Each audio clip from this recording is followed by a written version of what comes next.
An ode to my voice. Thank you for being soft, even in a world so hard. Thank you for being kind, even when you don't mean it. I love your inflections and the way you catch the light. I love your S's and how you sound like a lisp when you get really excited. I love how you can't sing for shit, but that never stops you. I love your mic drop boom when you read poetry.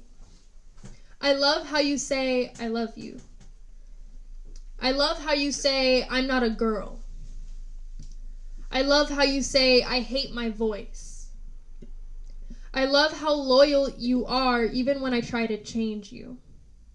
My name is Rae Sweet. I use they, them, and he, him pronouns sometimes. I'm a sexual health intern at SFSU. I work at the Human Rights Campaign store in Castro. I host Queerbound, the open mic, an LGBTQ open mic. I'm a camp counselor at Brave Trails.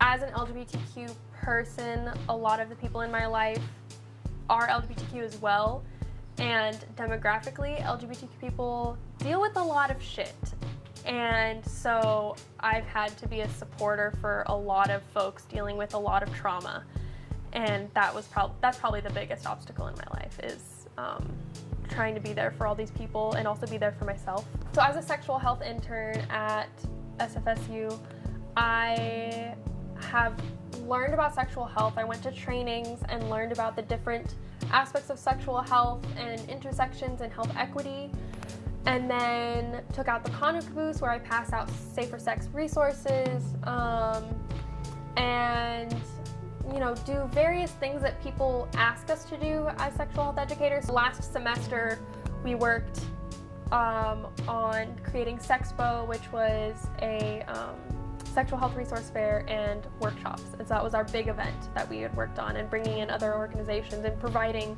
resources to students.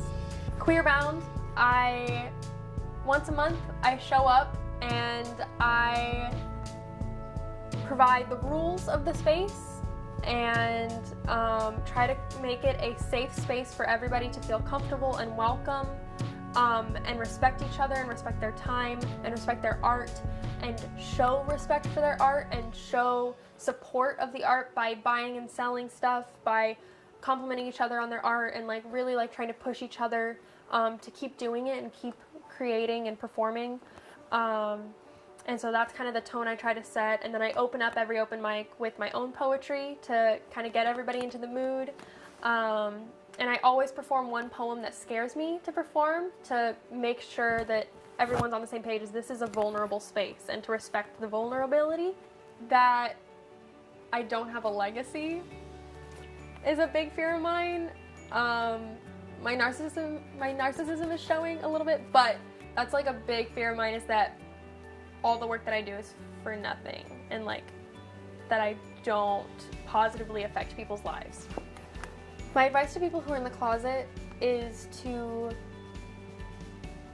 find something that gives you an outlet for what you're feeling.